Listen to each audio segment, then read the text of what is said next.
Om Swastiastu, sedulur sedharma dimanapun Anda berada, berjumpa kembali bersama kita dalam Bincang Dharma, salah satu produk dari BPH Provinsi Jawa Tengah yang diketuai oleh Bapak Putuadi Sutrisna bersama saya Sri Sulistiawati. Kali ini kita akan mengenal lebih dekat Sekolah Tinggi Agama Hindu Negeri Jawa Dwipa, Jawa Tengah yang diketuai oleh Profesor Dr. Andes Ida Bagus Gede Candrawan MAG. Untuk itu, mari kita temui beliau.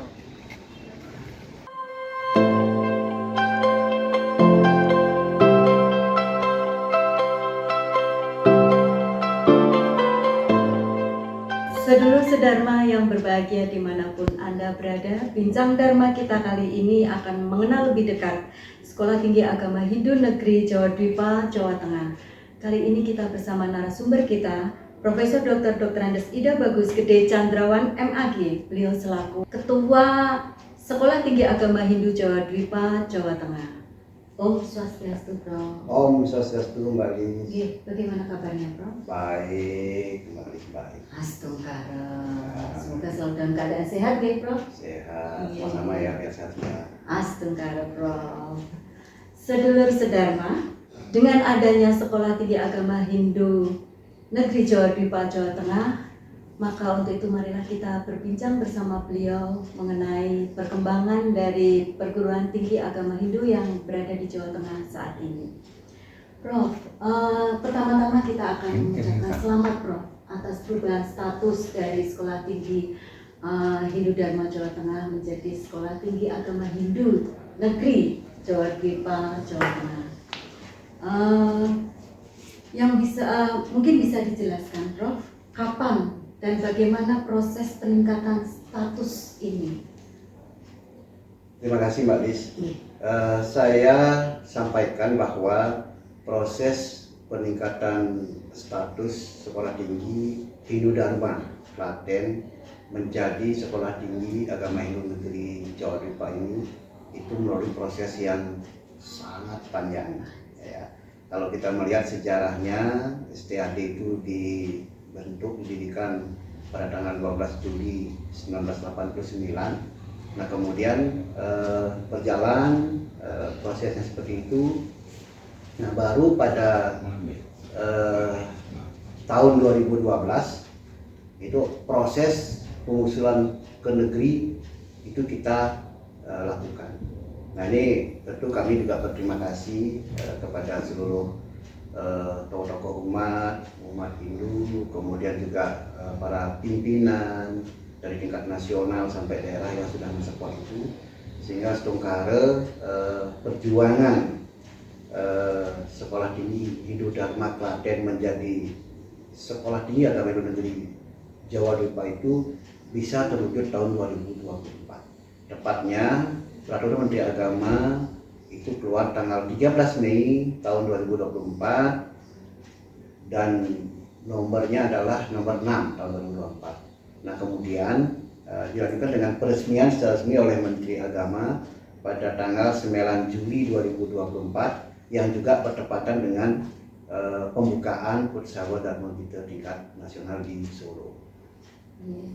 Masih fresh sekali ya, Prof, ya. Sangat fresh dan sangat belia. Iya, sangat belia.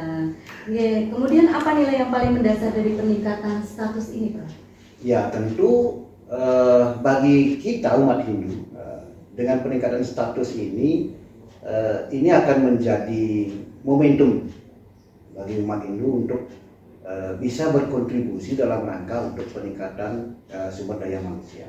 Sebab kalau kita melihat bahwa ketika STAD itu sudah berjalan, tetapi itu masih swasta, tentu banyak hal yang harus dipertimbangkan. Nah, sekarang karena sudah menjadi negeri, maka satu sisi dari segi anggaran itu kan kita sudah pasti dianggarkan oleh pemerintah. Nah, tinggal sekarang bagaimana kita mengelola anggaran itu dalam rangka untuk itu tadi menyiapkan sumber daya manusia yang berkualitas yang sesuai dengan visi dari Sekolah Dwipa.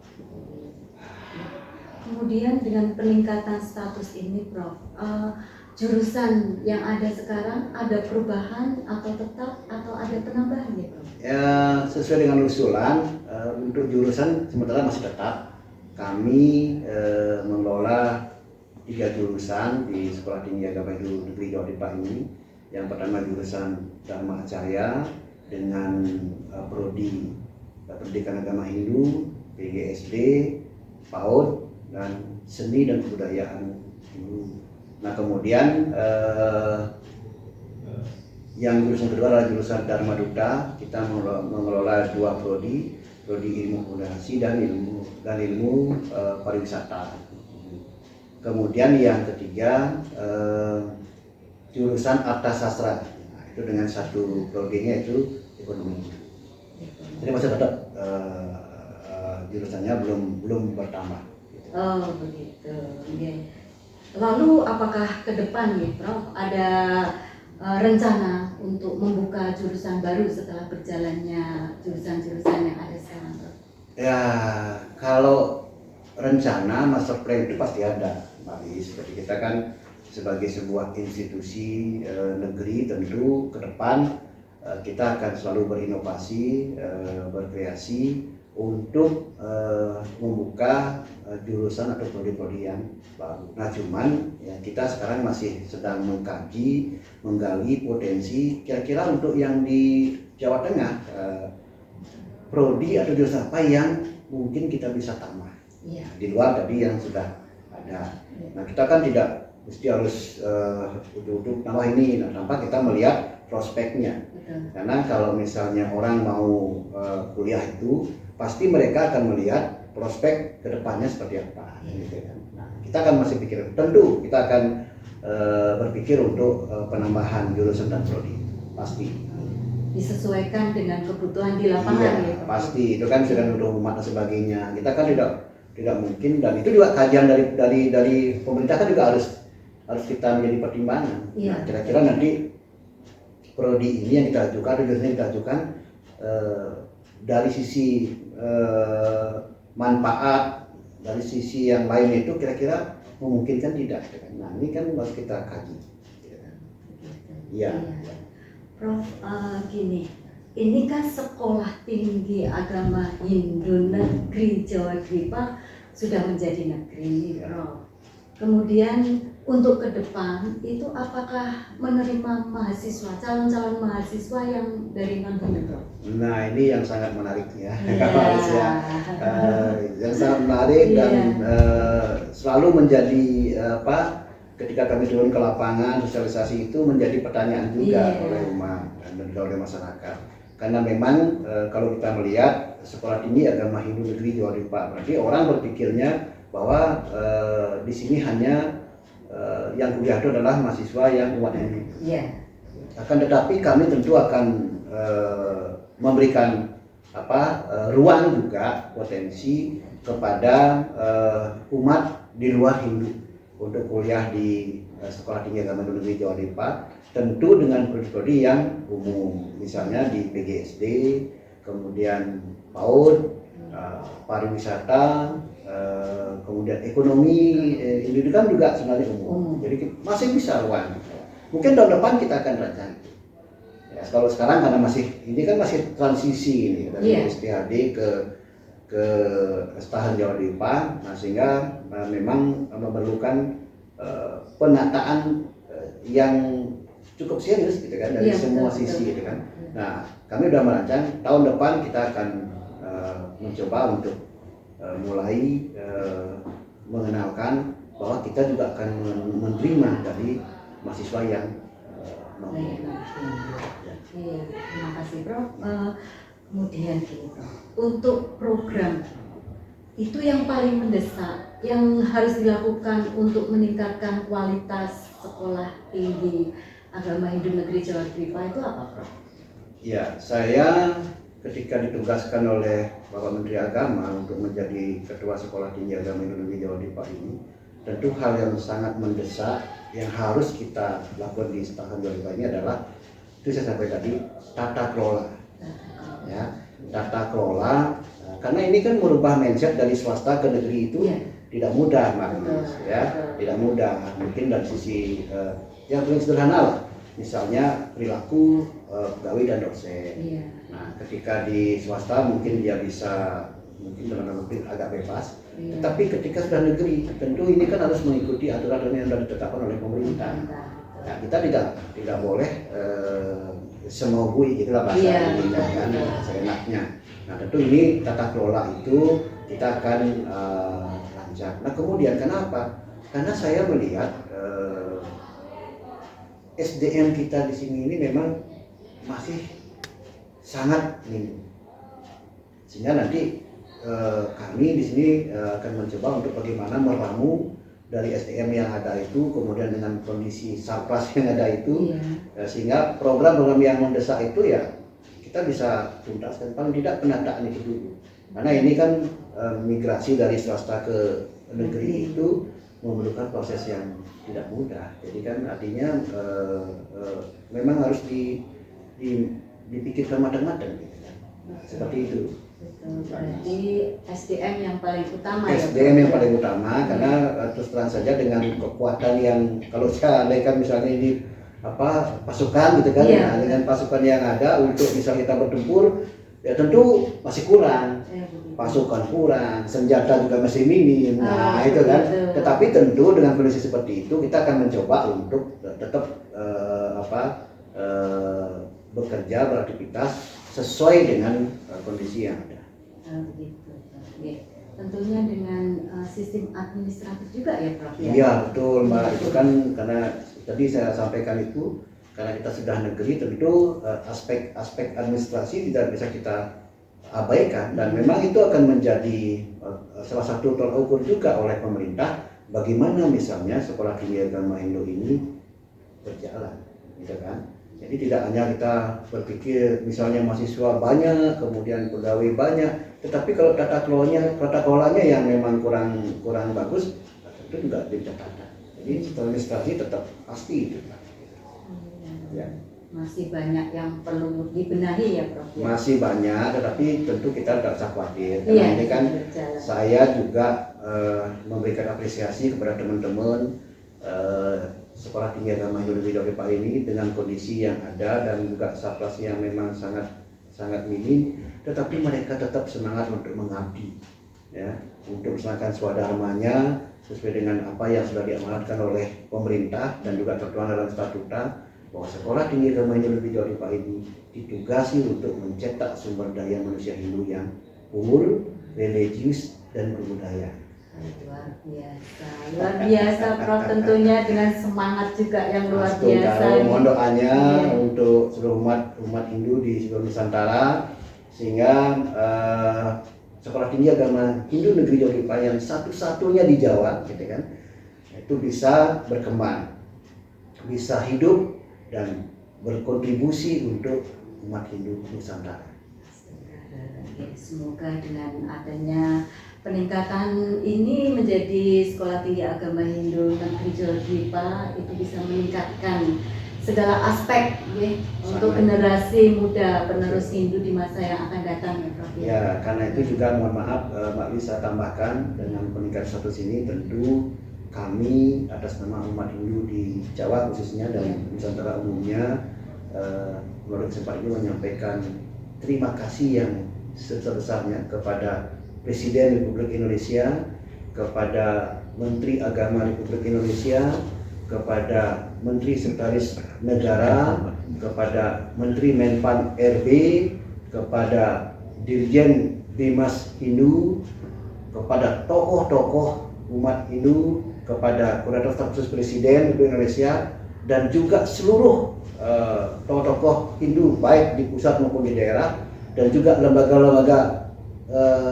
Hindu, Parisade, Paradah dan sebagainya yang semua berkontribusi dan semua mendukung sehingga proses penegrian ini walaupun misalnya cukup lama hampir 12 tahun tetapi akhirnya juga berakhir dengan indah dan kita bisa menikmati merasakan bahwa sekarang di Jawa itu ada Sekolah Tinggi Agama Hindu Negeri. Itu Malaysia. Jadi terima kasih banyak. Iya, tentunya dengan perjuangan yang berdarah-darah panjang dan luar biasa ya Prof. Iya, Prof. Ini pasti nggak lepas dari kendala dan hambatan nih Prof. dengan adanya peningkatan status ini, apa Prof? Iya, Hambatan dan kendala? itu pasti Mbak. Kalau bisa kita bicara kendala, tadi kan saya sampaikan salah satunya adalah SDM. Iya. Kemudian yang kedua Sarpras. Dua Sarana hal dan ini yang prasarana. memang yang menjadi kendala selama ini, karena ketika misalnya kita akan membutuhkan SDM dan Sarpras yang memadai, tentu kita tidak seperti di swasta. Iya. Ketika di negeri itu kan harus melalui tahapan-tahapan proses yang sudah ditetapkan. Iya. Kan tidak semudah seperti balik telapak tangan kan. Betul, betul. Tetapi memang yang paling utama SDM dan Sarpras itu kendala kita. Tetapi seperti apa yang kami sampaikan tadi, kita akan tetap berjalan dengan SDM dan Sarpras yang ada, tetapi dengan didukung oleh semangat teman-teman ya, dan juga mereka betul-betul kompak bersatu, ya tentu kita akan tetap melaksanakan suara kita sesuai dengan tugas yang dilakukan undang-undang yang dilakukan oleh aturan-aturan yang dilakukan oleh negara. Kita siap untuk itu. Ya, ya. Prof, sebelum kita tutup perbincangan kita, mohon sedikit pesan dan harapan Prof untuk yang Prof ingin sampaikan kepada sedulur sedharma dimanapun berada tentang keberadaan Sekolah Tinggi Agama Hindu Negeri Jawa Dwipa, Jawa Tengah ini, Prof. Iya, umat sedharma di seluruh Nusantara, ada pesan yang ingin saya sampaikan kepada seluruh umat Hindu se-Nusantara, bahwa dengan berdirinya atau berubah statusnya Sekolah Tinggi Hindu Dharma menjadi Sekolah Tinggi Agama Hindu Negeri Jawa Dwipa, saya berpesan agar benar-benar Sekolah Tinggi Agama Hindu Negeri Jawa Dwipa ini didukung, dirawat, dilestarikan. Sekolah tinggi ini adalah milik umat Hindu. Oleh karena itu menjadi kewajiban seluruh umat Hindu untuk ikut menjaga, ikut mendorong agar Sekolah Tinggi Agama Hindu Negeri Jawa Dwipa ini bisa berkembang, bisa maju sebagaimana layaknya perguruan tinggi yang lainnya. Oleh karena itu kami sangat membutuhkan doa, dukungan dari seluruh umat Hindu. Sekali lagi, Sekolah Tinggi Agama Hindu Negeri Jawa Dwipa ini adalah milik umat Hindu Nusantara. Kami hanya mengelola, dan tentu baik buruknya mohon nanti kalau misalnya umat sedharma sebagai bentuk apresiasinya, monggo kami siap untuk menerima kritik saran yang konstruktif. Saya kira itu pesan saya kepada umat sedharma. Matur nuwun. Iya, terima kasih sekali Prof Iya. atas pencerahan, penjelasan dan perjuangannya untuk generasi muda Hindu yang akan datang. Jadi, semoga dengan adanya perubahan status ini menjadi Sekolah Tinggi Agama Hindu Negeri Jawa Dwipa di Jawa Tengah akan mencetak generasi-generasi muda Hindu yang akan datang yang lebih tangguh dan lebih siap menghadapi dunia yang akan datang. Iya, kami juga mohon izin mengundang generasi muda Hindu untuk kuliah di Sekolah Tinggi Agama Hindu Negeri Jawa Dwipa. Iya, tentunya dengan support semua, Iya. ya, semua dan semua masyarakat dan umat Hindu yang dimanapun berada. Ya, terima kasih Prof atas perbincangan dan Sami-sami, waktunya. Mbak Lilis. Sedulur sedharma dimanapun Anda berada, demikian perbincangan kita kali ini bersama dengan Profesor Dr. Andes Ida Bagus Gede Candrawan MAG, beliau selaku Ketua Sekolah Tinggi Agama Hindu Jawa Dwipa, Jawa Tengah. Semoga dapat memberikan pencerahan dan terima kasih. Kami tutup dengan Paramasanti. Om Santi Santi Santi Om.